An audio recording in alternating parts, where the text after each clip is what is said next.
Welcome to Silkytreat Easy Delicious Cooking. On the menu today, one recipe done in 10 minutes start to finish.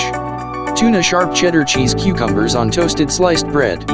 Ingredients: cucumber, sharp vintage cheddar cheese cut in slices, tuna fishkin in spring water or brine or fresh raw tuna sliced in tiny slices, mayonnaise, Siracha chili sauce or Harrisa paste, your choice.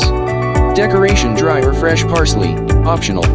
Preparation: peel and slice the washed cucumber in slices, mix them with apple cider vinegar, salt, pepper, extra virgin olive oil, honey. With a fork, mix the mayonnaise with the tuna. If using canned tuna, remove the water from the can and discard. Pepper, Siracha chili sauce or Harrisa paste, your choice, and then mix well.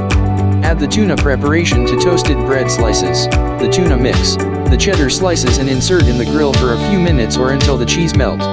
Remove from grill, add the cucumber slice on top of the garnished toast, optional sparkle parsley fresh or dried.